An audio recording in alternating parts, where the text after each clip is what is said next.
I love this Guinness extra stout. Isn't that great? Isn't that Yeah, great? I'm so happy I've been able to get the real Irish one The original. with the red Canadian cap. It's because it's cold, like, so it needs like the It's the cold extra certified. protection. It turns red when it hits a certain temperature. It turns red in the snow.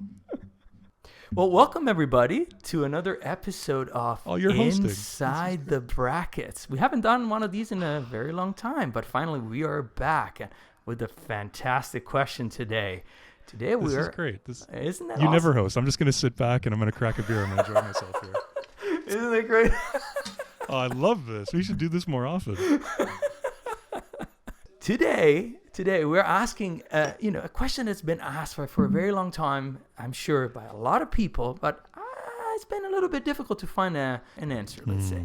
The question is, why are stouts so popular and, so synonymous with Ireland? And I know, my friend, you did some digging there, so I'm excited to hear what you found out. I did some great beer digging. And I got to tell you, my friend, the answer is actually really interesting, and it makes perfect sense. I think everybody knows. I mean, in this time of St. Patrick's Day, we all think about stouts when you think about Ireland. When you think about Irish beer, Guinness is the first one that comes to mind, and of course, there's Beamish. I wear a smile for all to see when Beamish is in front of me. A better drink in every way. Ask for a Beamish stout today. Of course, there's Murphy's. There's a whole slew of craft. Oh, I love that sound. Isn't that awesome? Oh my God, do I love that sound. Beers like Guinness that are most popular are by definition a dry stout, or, goes by an Irish stout as well. So it tastes, generally tastes dry with that little bit of a sharp edge. That's kind of how we identify those Irish stouts. Absolutely. And what's really cool, so historically, the term dry Irish stout was kind of used to distinguish beer with these characteristics from the sweeter American and British counterparts. So that's sort of where that style stands if you want to be able to place it in the world of stouts. They don't contain sweeteners like oatmeal sometimes, with the North American stouts often do. We've all heard of oatmeal stouts before, like one of my favorites, a St. Amboise oatmeal stout, or lactose that's found in milk stouts. It kind of gives it a little bit of a sweeter taste as opposed to that sharp, dry Irish stout. And so if we're going to look into the reasons of why stouts are so popular in Ireland, there's one ingredient you have to remember when we're talking about Irish beer, and that's the barley.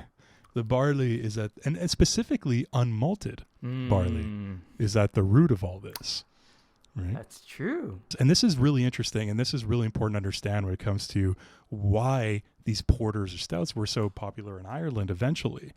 They originated in England in the early 1720s, as far as history, written beer history can pinpoint it. They became a popular beer because they actually lasted longer.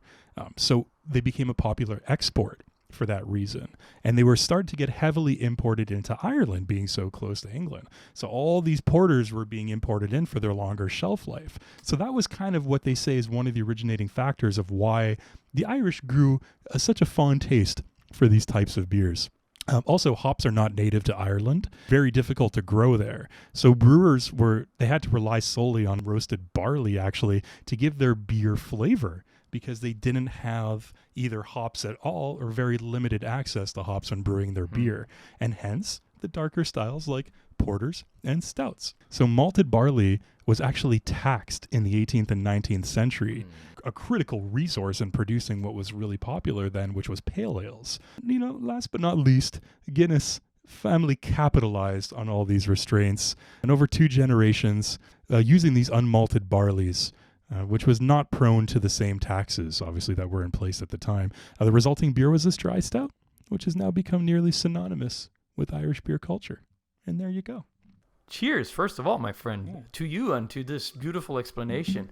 This makes this beer taste even better somehow, even though I haven't tasted yet.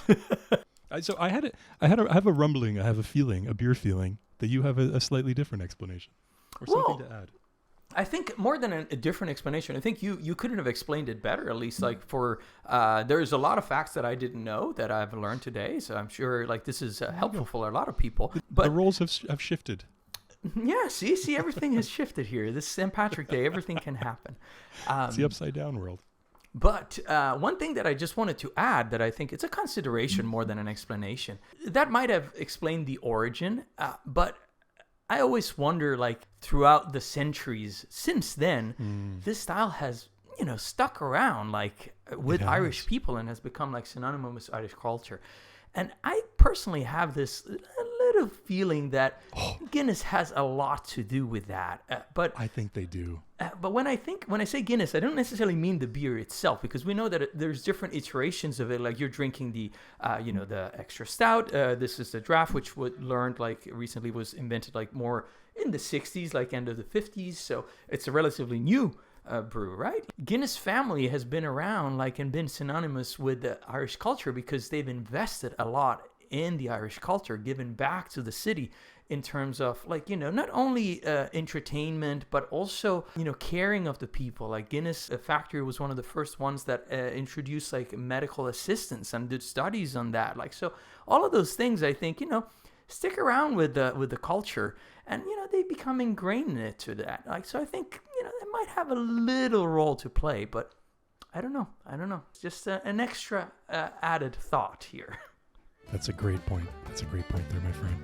I'll let you do the outro here, buddy. Oh, that's right. Let everybody know to let us know. I don't know, like, if I can do that. Well, thank you everybody for joining us. I hope we hope that you enjoyed, like, this episode is Inside the Brackets, and well, stay tuned for more. And no matter what, don't forget to close your beer brackets.